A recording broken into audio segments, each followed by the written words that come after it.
Hello everyone, this is Miss Kritika Bagdas from Father LeBlanc School, and today I'm going to speak about Sikkim Statehood Day that is celebrated tomorrow on 16th of May 2021.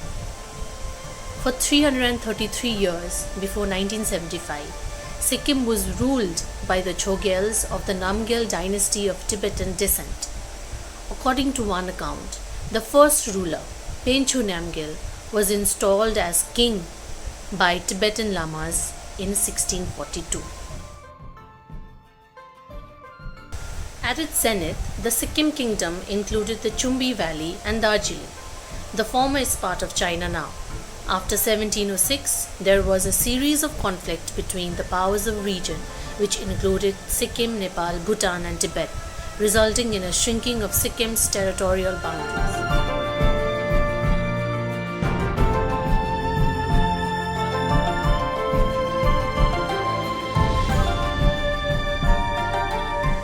In 1814, Sikkim allied with the East India Company in latter's campaign against Nepal. After the company won, it restored to Sikkim some of the territories that Nepal had wrested from it in 1780. In 1841, the company purchased Darjeeling from the Namgyal rulers. A treaty in 1861 made Sikkim a de facto protectorate of British India.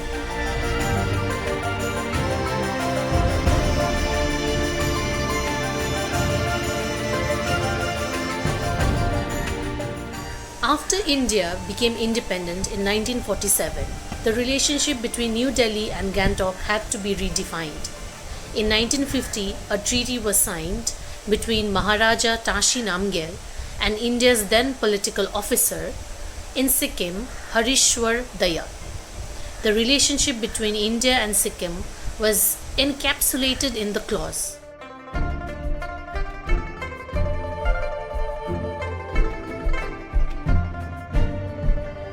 Following decades, gapping income inequality and feudal control over key resources led to popular discontent against the Chogyal rulers. In December 1947, diverse political groupings came together to form the Sikkim State Congress. In 1949, the Chogyal agreed to appoint a 5-member Council of Ministers with 3 Congress nominees and 2 of his own. In 1953, the Chogyal introduced a new constitution and 4 general election was held on separate electorate in 57, 60, 67 and 70. Plagued by distrust between the Chogyal and the Congress, none of these elections held further democracy. Matters came to a head in 1973 when the royal palace was besieged by thousands of protesters. The Chogyal was left with no choice but to ask India to send troops for his assistance. Finally, an agreement was signed in the same year between the Chogyal and the Indian government and the 3 major political parties so that the major political reforms could be introduced.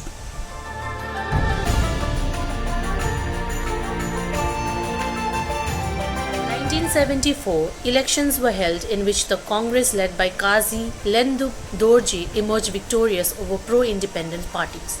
In the same year, a new constitution was adopted, which restricted the role of Chogyal. In 1974, elections were held in which the Congress led by Kazi Lendup Dorje emerged victorious over pro-independence parties. In the same year, a new constitution was adopted, which restricted the role of Chogyal. The Chogyal resented this and refused to deliver the address to the elected assembly. In the same year, India urged Sikkim status from protectorate to associated state, allotting to it 1 seat in the Lok Sabha and Rajya Sabha. The Chogyal was unhappy with this move and sought to international peace. This did not go down well with the Sikkim elected leaders, and a referendum was held in 1975. A total 59,637 voted in favor of abolishing the monarchy and joining India. Subsequently, India's parliament approved an amendment to make Sikkim a full state.